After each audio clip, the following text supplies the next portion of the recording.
دەم خۆش تەماشفانên هێژا di bernameya îro ya basî roj de em dê li ser du babetên girîng ên rojane li Tirkiyeyê û li ser Bakurê Kurdistanê qise dikin. Mijara me ya duyem dê li ser rewşa pirsa Kurd ya piştî hewla kudetaya leşkerî yan jî pirsa Kurdiya îroyîn bê. Babeta ya me ya yekem jî dê li ser pirsa rewşa têkiliyên derveyên Tirkiyeyê piştî kudetaya leşkerî dê çawa bin. Em dest bi bernameya xwe li gel babeta yekem dikin. Profesör Doktor Rıdwan Şeşen li stüdyoya me İstanbulê amade ye. Tu bi xêr hatî kek Rıdwan?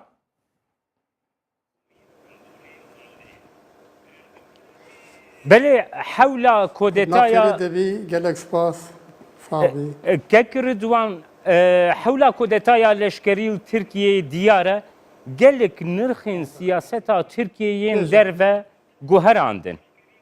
Gelo analiza we li ser wê yekê çi ye? Rasta. Tabii analiza me serveyekê tabii tiştek nû qewimiya. Hîn insan baş analiz jî nekirina lê belê ev tişta wekê her kesî ya wekê tişkî bi Tirkî dibe sürpriz bû. Belê. Havakî fakat havakî dinê jî de ev çend sal polîtîkê Tirkiye ku dihatin dawî eviya çêbû. Gelo Kek Rıdwan ev tişta wekê wek av veja. Kek Rıdwan gelo sürprizek bû got hewla leşkerî hewla derbeya leşkerî û Tirkiye çêbû.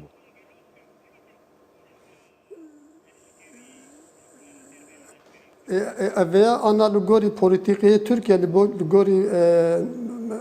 gorî Tirkiye werdibêjin lê belê ev texmîn nakim ne were bû eveya belkî 10-15 sal ji berê de ketî ser ev pirsgirêk û piştî ku alî Herêma Kurdistanê olayê ku çêbûn eveya çêbû. Kek Rıdwan baş e analiza we li ser têkiliyên derve danûstandinên derveyên Tirkiyeyê piştî hewla derbeya leşkerî çi ne?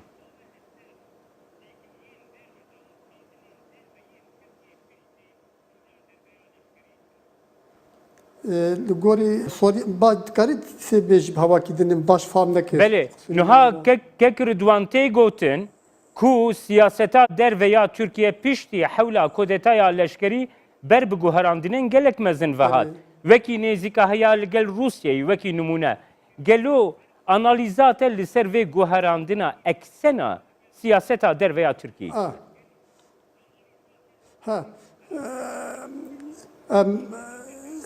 Em fam kir tabii Türkiye rast piştî vê çîka hakkî siyaseta xwe guhert çünkü baveriya wan belkî bi hevalbendê wan kev jî neman bi alî Amerîka û Avrupa Birlîği ji wan jî re hepkî çünkü ev îşa ne îşkî hindik bû di paş vê îşî ne Fethullah hareketî tenê hebûye bawer dikim hareketê din jî hebûye eviya Tirkî jî belkî baş zana lê belê eviya nêna ziman ji ber wî havî ji xwe rênî nû dixwaza ku veke û hinkî pelkî nû veke ew tiştê ku kevn bûya dixwazin ku wêya bigirin lê belê ez wer texmîn nakim ev îşa îşkî hîn mestir bûya dixwazin ku îşê xwe nû de bi kar bênin ji xwe hevalbendên nû çêkin û tiştê nû bênin bi Sûriye jî tekîliyê çîk ditênin belkî Sûriye jî li hev werin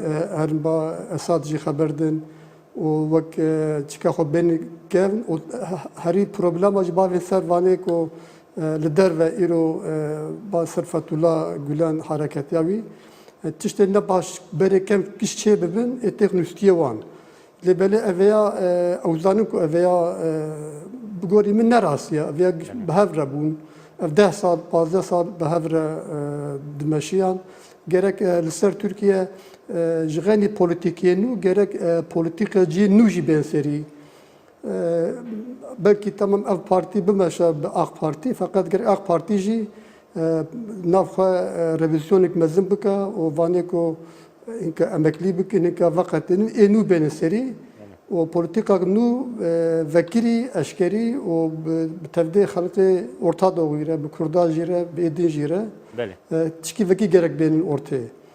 Vî havî hera tişt nayê guhertin li gorî min piştî 10 salê dinê Kek Rıdvan. tişkî din derkeva. Kek Rıdvan niha Türkiye ev 65 salın endamê NATO'ye. Yani ev bu 65 sal bu endamê NATO'ye. û NATO wisa destnîşan dike ku NATO parêzgeriya yekgirtina xaka Türkiye kiriye. NATO ew bûye ya got parastina Türkiye bi xwe de heremê de kiriye. Niha gava got Türkiye meyla xwe ber bi rojhilat ve duguherênê gelo tu konfrontasyon tu dijberî navbêna Türkiye û NATO de rû nadin gelo.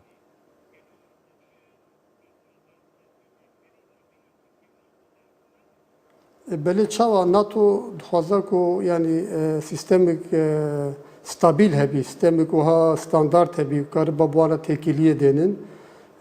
NATO jî îro tabî Türkiye ê leşkerî pir jê ê ku bi NATO re têkilî didanîn ew jî hundir dana. Ji wan jî pirsgirêkî pir mezin e. Ji ber vî havî dema ku bê ê tiştê nû gerek çê bibin. Yani ev rêya tabii gerek tam demokrasî bêhim holê. Ji xeynî wê wekî din turê tunun NATO jî belkî baweriya wan jî bi Tirkî newek berê bî, belkî NATO jî divî îşa hebî, wê jî nizana. Ev ya nayên gotin lê belê her roj tiştê nû derdkevin ortaya. Niha Kek Rıdvan di medya nêzîkî destilatê de di medya nêzîkî Ankara'yı da te gotin ku vaki go Türkiye u yekîtiya Avrupa bêdeng mane û Türkiye ji helvesta Amerika û yekîtiya Avrupa neraziye. Zêdetir ji helvesta Rusya û İranê raziye. Ev yek Serokomar Erdoğan jî diyar kir îro gava Vezîrê Derveyê İranê hatî Türkiye, Vezîrê Derveyê Türkiye Mevlût Çavuşoğlu jî di pres konferansê de diyar kir. Gelo Türkiye dikare eksenekî demokrat werbigire gava ji rojava dûr dikeve û xwe nêzîkî rojhilat dike.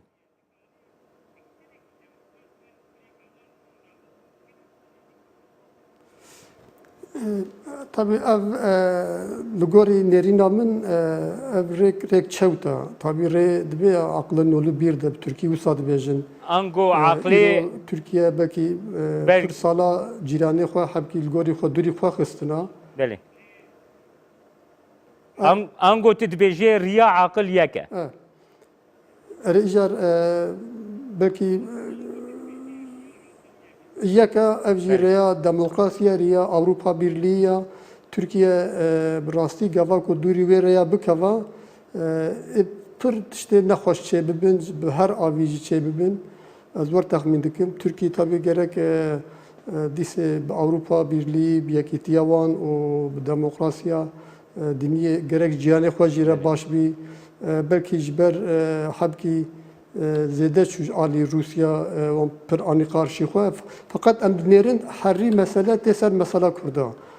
Gava ku ev pirsgirêk ku hebî her problem jî texmîn dikim ku hebî.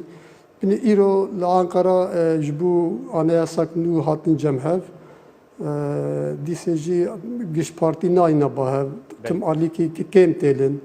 Ew alî jî ku kêm dimêna wek çar nigê mase hebin masek nigekî wê tune bî. Ew mase denga wê çê naba. Îro belkî tamam ji wextî kêm tiştê xweş çê bibin ama wekî din wextî dirêj de ev îşa pir yani çê rast naba texmîn dikim.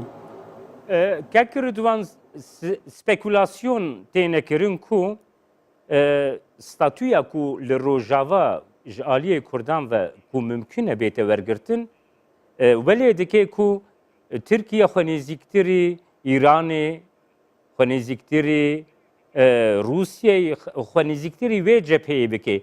Gelo pirsa Rojava statûya Rojava bi rastî tesîrekî xwe wisa di siyaseta derveyî Tirkiyeyê de heye.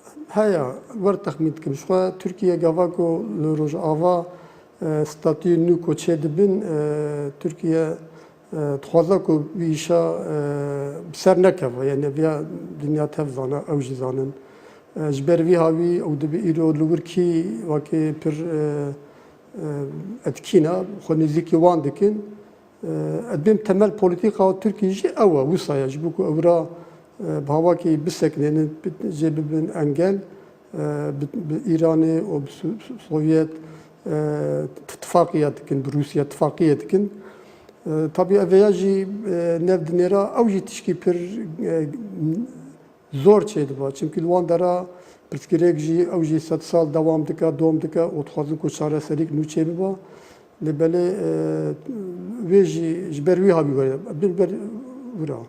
Belê niha girêdayê têkiliyên Tirkiye û Rusyayê niha Tirkiye wekî dewletek tê naskirin got herdem kartên xwe yê dîplomasiyê gelekî xurt bikaranîne. Lê di têkiliyên Rusyayê îroyîn de analîstên dîplomasiyê wisa dibêjin ku kartên Tirkiyeyê gelekî lawazin, gelekî zeîfin. Tu çawa dinirxînî?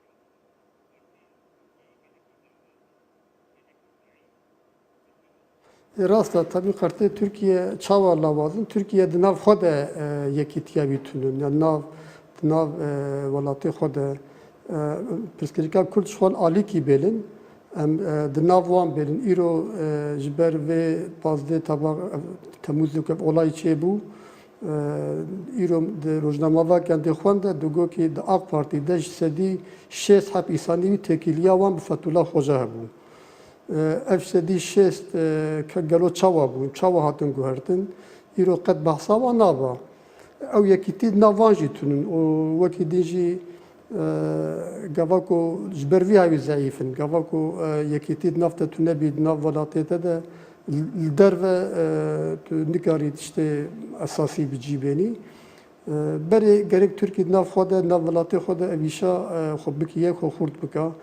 Do li İstanbul'e li politik partî ki tevde çikî ve geriyana yani tirs ava ku hin iş dirêj bi ji xeynî Fethullah hareketî ji xeynî wê jardinê hêdî hate bigîn CHP jî werdibêjin texmîn dikin çünkü ew jî AK Partî dixwaza ku tişkî pir biçûk û dîsnû de ava bika. Fakat ev avakirin vekvet bêjim baweriya derve bi wan jî nemaya belkî îro Rusya, İran jî ew jî nexwazin Tirkiye bixin qarşî xwe. Ji bo wextêkin bi wan re polîtika çê dikin feqet ji bo dirêjbûniyê werî bi wan jî tunîn. Belê. Serokkomar Erdogan di pres konferansekê de destnîşan kir ku Amerîka divê tercîhekê bike. An li gel Fethullah Gülen, an jî li gel Ankara'yê, an got li gel Tirkiyeyê. Amerîkayê jî bêguman ev yek bi awayekî red kir û got ku ev pirsekî dadî ye, pirsekî mehkemeyan e, ew nikarin müdaxeleyê mehkemeyan û dadê bikin. Em nelgel tercîhekî wisa negotin Amerîkîye. Analiza te serveyekê çi ye?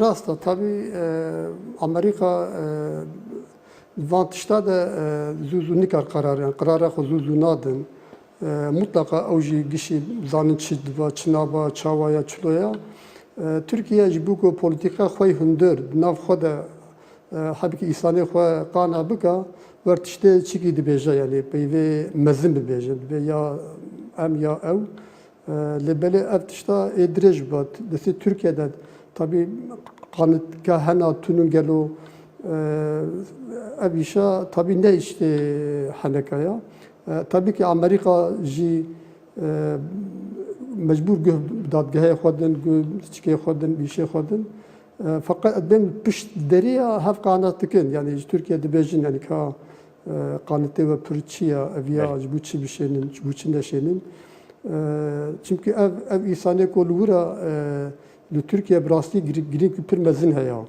Yani ev 10 sal zede dikevin her deri o pir buya. Belki vane ji Amerika jî acele naka û belki bir şeyin ciki velat ki dine, velat ki ko tekilan Türkiye pir hev tune bî. Wexta ku teslîmî Türkiye texmin dikim nakin. Naşinin Türkiye. Türkiye jî bicî naxwaze. Türkiye hatta pazde Temmuzê berîk olay çê biba resmî بله yani resmi olarak nexweste bûn. بله نها یکیتیا اوروپا بخوجی رخنیین دردورا پرسا مدیا کسین کو وکی کارمند کار کرنه کسین ماموسته بونه yani بدهین هزاران کس گل ترکیه هاتنه گرتن و هر وها پرسا کو دیسه دار وکرن وری روژوی یکیتیا اوروپا دبیجه گر تشتکی وسا ببه امی یکسر تکلیین خواه اندامبونه جی لگل ترکیه قد کن یعنی او کاندیدات اندامبونه ترکیه جی قد بکن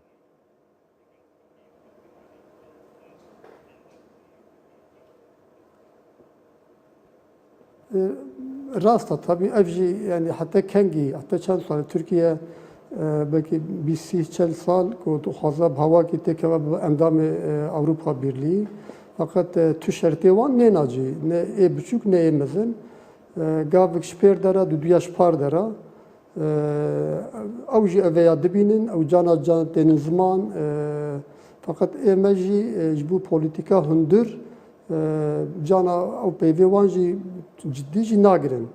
Dibele ji ber ku Türkiye gerek ji bo xatirê milletê xwe îşê xwe yani demokrasiya xwe ava bike, rast bike, ne ji bo xatirê Avrupa Birliği.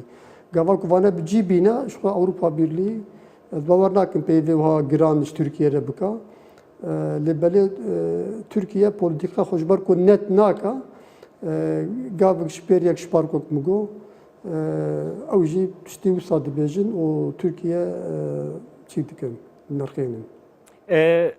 Niha di dema hatina Wezîrê Derveyê Îranê ji bo Tirkiyeyê de wisa destnîşan bû ku Mevlût Çavuşoğlu destnîşan kir got tevayiya şevê gava got hewla derbeya leşkerî çêbûyî bi telefonê li gel Cewad Zarîf qise kiriye an got têkiliyekî wisa gelekî nêzik di navbeyna wa de rûdaye niha jî li ser gelek peymanên got di navbeyna İran û Tirkiyeyê de cemidî bûn ne di rojevê de bûn niha dîse têne rojevê.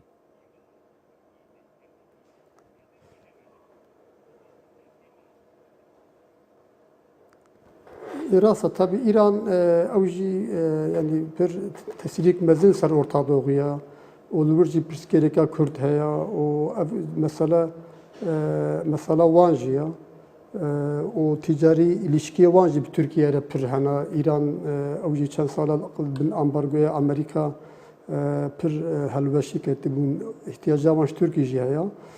A Tirkî jî belkî alî mesela Kurda alî mesela Rojava ew jî dixwaze ku bi Îranê re nêzîkî hev bibe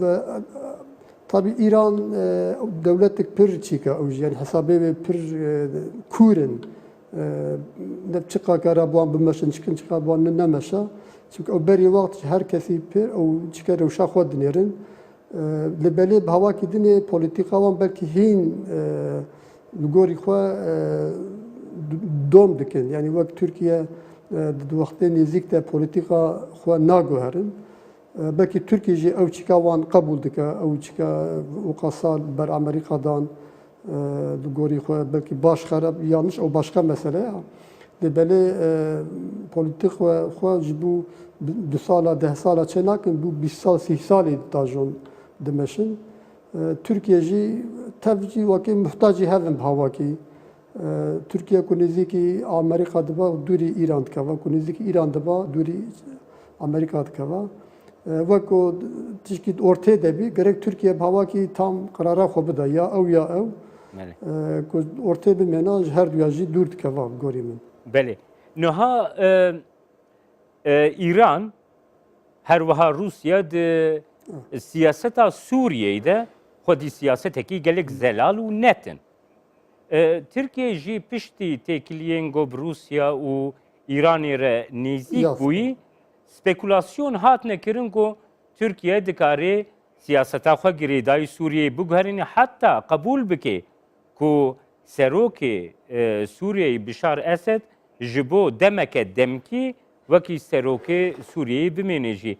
Ev jî guherandina siyaseta dewleta Türkiye got heta îro birê ve biribû. Hûn çawa vê pirsê de nirxînin.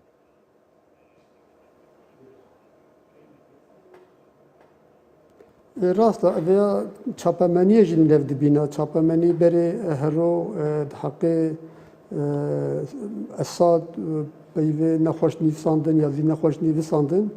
Dibelê ev şoğlê belkî mehek dume hen ew şîksekinîna Türkiye politika xwe diguhere tabii. Vê guhertina hêdî jî çê diba.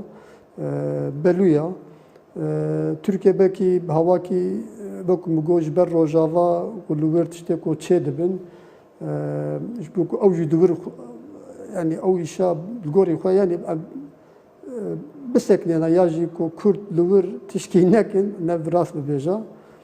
Türkiye dixwaze ku dîsê têkiliya xwe ku belkî bêdilî wî jî bî bêdilê havalî wî Amerîka jî bî dixwaze ku têkilî bi Îranê û Sûriye û bi Rusya jî dêne ji ber vî havî. Tabii politika ku ha ne zelal bî kes bi hev baweriya tam nêna. Herkes hev vakê hawakî dixapêna. Bêşqerokî qerekê berjortir. Yani eveya ne ku ji dila. Tabii eveya zirarê dida tevdê Türkiye welatê halkê wê gerek politika zelal bî, politikê dewleta gerek net bin kêm zêde. Helbest paş deriya de tiştê gerek hebin ama bu qasî jî zû guhertin. İnsan jî zû tên guhertin. Çapemenî ku tişkî mehkê nenîvsa, însan ew tişta ji bîra dike, tişkî nû bên holê, ew tiştayê qebûl bikin. Tî berê Erdoğan digot birê min Esad, sibêj bi birê min Esad birîviya. Belê. Birê min yanlış fêm kir, min nas kir, min xapandin. Belê. Tabii xapandinê îş nameşa. Gerek însan ku tamam şahs tê xapandin ama ku sistemê gerek nexapin. Xapandin gerek ew jî karşılık wê hebî. Yani gerek de jî îşa birin. Belê. Bênin. Ez AK Parti de însanê pir belkî yeteneklî zelal hena. belê. Gerek ew partî jî xwe bira. Ez werme pirsa dawî de di axaftinê xwe de her pirsa Kurd siyaseta derveya Tirkiyeyê gelekî derxiste pêş. Ez jî dixwazim bi wî awayî em hevpeyvîna xwe bi dawî bînin. Gelo cihê pirsa Kurd di siyaseta derveya Tirkiyeyê de çi?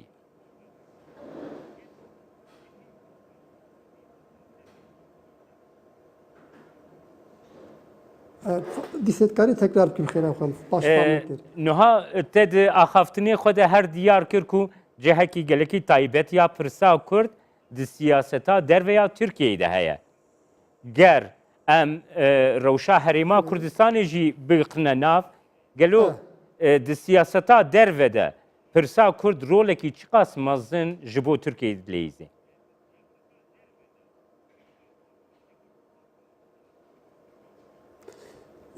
Li gorî min ji bû rewşa derve ser Kurd Tirkiye nej nehade ya belkî ji wexta ku Cumhuriyet ava biya vir de ya timî davîn li ser wan tişçê dibin. Çi wextê ku Kurd li derve li alî Başûr Bakur û gava ku statûya bixwazin çêkin Tirkiye gorî wan polîtikê xwe diguhere. Ji ber vî havî ew gelişme wan dere ku li wir çê dibin li vir jî etkî dike. Ev tiştê ku nexweş Tirkiyeyê çêbû jî ji etkiya derve bû dît. Tabii ki hundir jî etkî heye ama ji derve etkî hîn pirtir e. Îro çavê her kesî li Başûrê Kurdistana li wir jî gava ku îro kek Berzanî ew jî li wir jî pirsgirêk çê dibin. Belkî wek polîtika AK Partî li wir jî dimeşa. Gava ku wir jî wek hîn ku zelaltir bibe polîtika. Wek ema Kurtasî bêjeta ku demokrasî nav xwe çê bikin geş wek domîno etkîsî bi Tirkî wisa dibêjin. Belê. Yek pê yek rast biba. Belê. Nagava ku çêneva derve jî pir etkî dike. Belê. Gelek spas Profesör Doktor Rıdvan Şeşen گوژ سودیا اما استانبول بشتر بو پشتی دمک کرد امی در باسی مجارا خویا دویم ببین کوته ده امی بحثا پرسا کرد یا ایروین پشتی حولا کودتای لشکری ترکیه لگل پارلمنتری آک پارتی مردینی اورهان میروغلو بگرنه.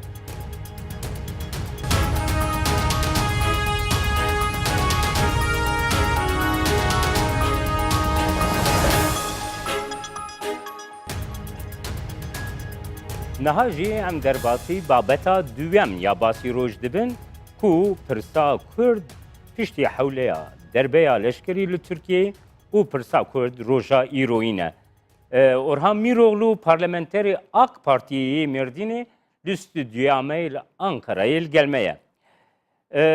Kekorhan diyara pirsa Kurdül Türkiye ketiya aloziyek berferehde gelo ve gera ber bir diyalog u danustandinan ve dirojeki vilo de jboy Türkiye u Kurdan jî ne baştire? Berê her tiştê sila vurez ji Ankara birêz Batum mixabin ji bo em bigihîjin wê merhelê gerek siyaseta Kurda yani aglab ez behsa PKK û HDP dikim guhertînkî mezin gerek em li wir bibênin lê belê mixabin piştî pazdehê tirmehê di bi vî şîklî ti axaftin ti daxuyanîk me nedît kuştin û êrîşa bajaran zêde kirin ev tabii meselekî pir ewke yani pir problem derdixe û ji bo vê behsa tiştê gote behsa kir yani tabii ki aşîtî çêtire diyalog çêtire lê belê ji bo diyalogê niyetkî baş merov gerek bênê holê niyet ki baş tüne İrol'ün sebini disa çatışma bu tijizane belki havara verci muhakkak jeheye le hakari luadara disa do azil merdine bum erişi hastakhane krebun bomba takiya ber hastakhane du sivileme jana xwedestan polisik disa jana xwedesta li Diyarbekirê malbatık keç, zarok, de û bav hatin kuştin. Yani di vî şiklî de diyalog ki baş ez mixabin çênabe yani. Belê. Veya di vê merhelê di vî şiklî çênabe. Yani gerek evet pazdehê tirmexê hevildana darbeya, darbeciyan Belê. gelê Türk û gelê Türk li dijî wan derketin û em vêya zanin ne em tenê lê belê yêgo mesela alaka xwe siyaseta Tirkiye tênin ji Washingtonê bigire heya Brükselê çi dibêjin? Dibêjin berê pazdehê tirmehê Tirkiyekî cuda hebû lê piştî pazdehê mehê yê tirmehê Tirkiyekî cuda heye. Belê yani Kekorhan Efte çi mana guhertinki mazın wê çêbibe. Peki siyaseta Kurt Kekorhan hûn niha gelo îzolekirina HDP ji meydana siyasî rêyeke rast dibînin. Got mirov HDP ji meydanê îzole yani. İzole tune. Nana izole tune. Ez naha parlamenterim û havalê me jî mere kar dikin em parlamento roja go mesai dike em cemhevin dîtinê xwe dibêjin li parlamento te wilo izole kirin te wilo cudatirin falan tune yani rastî. Vaya ev komisyona go ji bo bingehê jî wê bişuğule ew jî wê komisyonê kar bikin yani izole kirin tune lê belê em vêya gerek ji bîr nekin ji bajarê Kurdan ji Mêrdînê ji Haqqarî ji Diyarbekirê her ro wilo belkî 10 kes 10 şehîd 10 mirî tên bajarê Tirkiye û li wir tên veşartin bi vî şiklî ji xwe HDP aynı tişt dünya Kurd jî heye kek Orhan aynı tişt yani bir rojê de bi dehan bi bîstan gencin Kurd, kesin sivil, egol hereme Kurdan tene defin kirin dibine kurbaniyên vî şerî jî hene. Erê dibin vê qurbanî ama tabii em li ser sedema gerek bisekinin. Bele. Yani hendek stratejiya hendeka çareseriya pêvajoyê anî vî şeklî. Ev ya gerek em kabul bikin. Yani go li Sebînê, li Cizîrê, li Sûrê ev hendek nehat bana kolandın. Ev bu yer ne dibûn? Yani tras dibêjê. 500-600 askeri Türkan, askeri û polisên Türkan hatin kuştin. Lê belê 7000 xortên Kurd jî bele sebeb hatin kuştin. Em viyaj dibêjin. Lê belê em ser gerek sebebê wî bisekinin. Çima? Yani em bêjin AK Parti Pirsa Kurd Ha. ji HDP mastıra. Yani Pirsa Kurd pirsekî gelekî mezin Muhakkak. Türkiye bi milyonan insan. Muhakkak. Lê heta îro ji dervî HDP AK Partiye tu aliyên din ên Kurd ne hêzên sivîl demokratîk ne partiyên din ên Kurd yani daxilî vê pêvajoya çareseriyan jî pêvajoya danûstandin û diyalogê nekirin. Ew xeterekî mezin bû Kek Cemal. Yani naha AK Partici dibêje dema got pêvajoya çareseriyê dest pê kir. Ev kesimên Kurdan ew nekirin. Yani kes bu ara diyalogê çê nekir, kes hesabê wan nekir. Ew galetikî mezin bû. Lê belê niha tu jî zanê Partiya Kurdistanê Türkiye ava bûye, ew xebatê xwe dikin. Dîsa PAK heye, Partiya Azadiya Kurdistan, ew hevalê me jî xebatê xwe bi şekilkî ew dikin, didomînin. Partiyên Kemal Bey heye, Kemal Burqay, Hakparê, ew jî xebatê xwe nesekinandin, ew jî devam dike. Yani demokrasiya Türkiye her roj bi roj firehtir dibe. Yani tu şiddet û teror Tu wekî parlamenterê Mêrdînê ên AK Partiye got tesîrekî xwe di vê pêvajoyî de heye Kekorhan. Tu dikarî vê yekê bêjî ku di vê pêvajoya nû de ev partiyên gote bi xwe jî nav kirin. Par Demokratîk Kurdistanê Tirkiye, Hakpar, PSK, PAK û dezgehên sivîl demokratîk ên Kurdan wên beşdarî pêvajoya danûstandin û diyalogê bibin. Erê çimana yani ev şart ki pir baş e û ez wilo difikirim lê ne ez tenê hevalê me yê din yani ne milletvekiliyê heremê tenê lê milletvekiliyê me İstanbulê nizanim Antalya yani bajarên Tirkan jî wilo difikirin yani ev cudatî di nav me de tune ye. Enviya çünkü em muhaseba Pirsekê minî wisa jî heye gelo tu bawer dike CHP, MHP AK Parti bikaribin destûrekî wisa demokratîk, modern, sivîl pêk bênin ku Kurd jî jê memnûn. Yani ev bawarî ne mesela bawariyê lê berek merov gerek tişna tecrübe bike. Niha di nav tekiltiyê got di nav AK Parti, CHP û MHP piştî pazdehê tirmehê çêbû menfaata Türkiye'ye tê de heye. Yani bi rastî em viya karin bêjin. Belki bi vî tekiltî jî dîtinê CHP û MHP jî bê guhertin. Yani ew jî bên mesela seviya AK Parti'ye inkarkirina Kurdan, inkarkirina aslama Kurdan parîkî xwe ew bikin. Yani esneme mi bêjin bikin ew tişkî baş çê bibe. Ev jî bi xebatê bi tekiltî çê dibe. Yani merûv gerek ulo daviyê de tişna red nekê. Yani îro siyaset medarê Kurdan, roşenbîrên Kurdan û ciwatê sivîl yê got ser navê Kurdan kar dikin.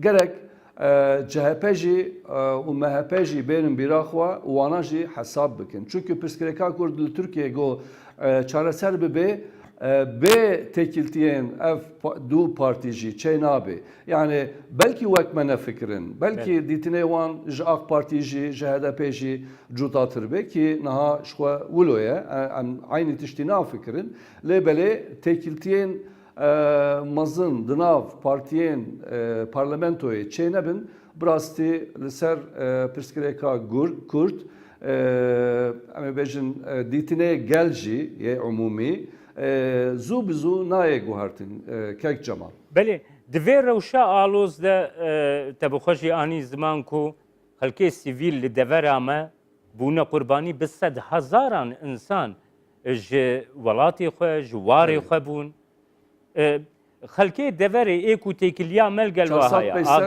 آگاهیان امر دگرن دبیجن کو جدروی یعنی جالی دولتی وجی تعدل وهاتیه کرد Ez tişkî bêjim ez niha tabii parlamenterê Mêrdînê me. Ez diçim Mêrdînê. Yani wextê xwe aglab lûr derbas dikim. û niha wazîfekî mezin di holê de heye. Ew çi ye? Avabûna insêbînê.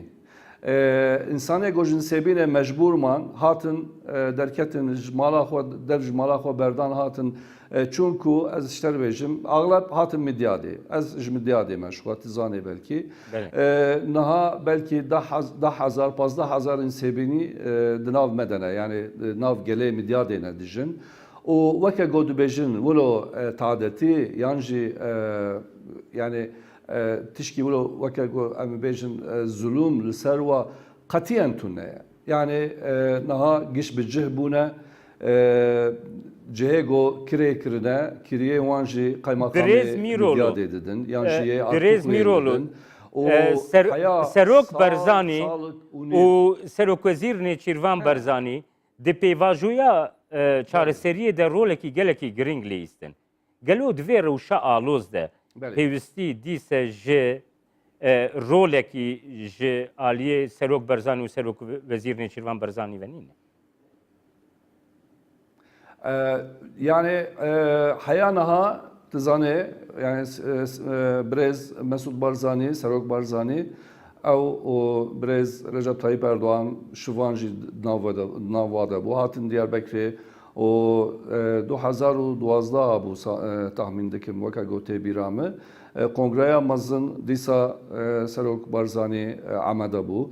Ev yani dîtin ki li AK Parti weke gotu bêjê heye. Yani ji bo çareseriyê erê Serok Barzanî û Kürdistan Demokrat Partisi û herema hikûmeta heremê karê misyonê xwe bilîzê, karê rokî mezin bizê. Lê bilêbelê mixabin PKK weke got ez zanim, weke got em dibênin, weke got di çapemeniya PKK de tê nivîsandin ji vî rolî pir aciz e.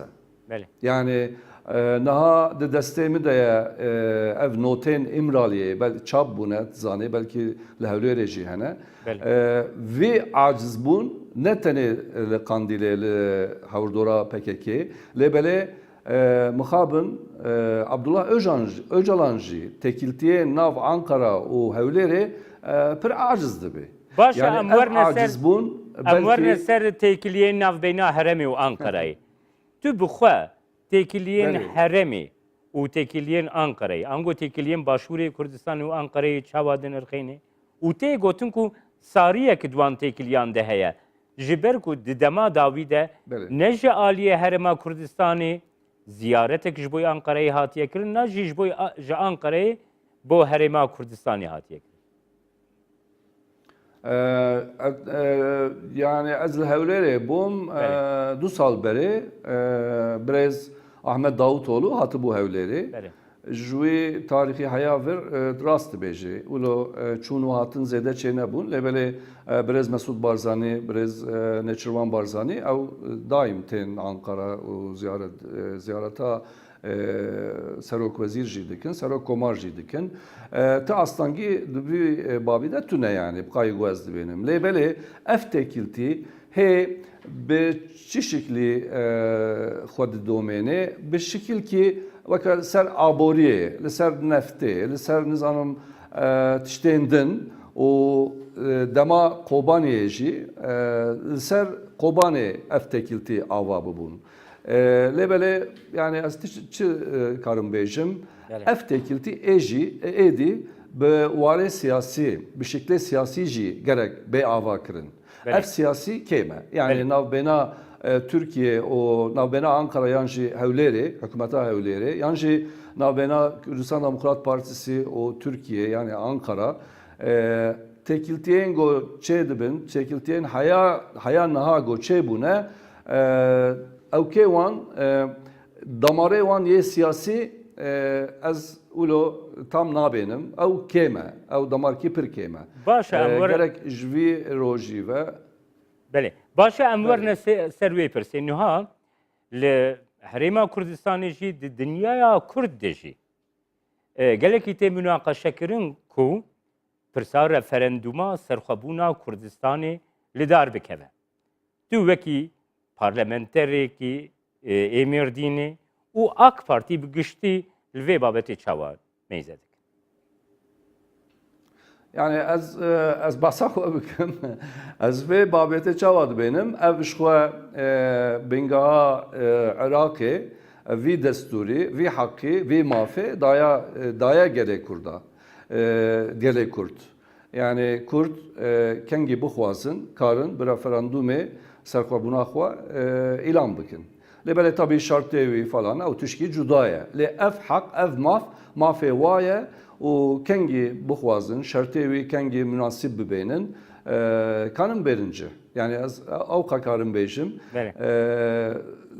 yani vaqta go kek Mesut Barzani brez Mesut Barzani lider ve walat bahsavet iştiydi ki yani te alozi yani te rahatsızı le havurdora AK Parti o hükümete AK Partici az nabenim yani. بله امورنا پرسا داوی تی گوتن کو میتینگین وکی لیانی کاپل دار کتی کو هرمین کردان جی لدار بکوین گلو جی جهه میتینگین وسا گو بکاربن دی میتینگان دا کرد ایشین خو غمین خو دا خوازین خو بین زمان باشتر نابی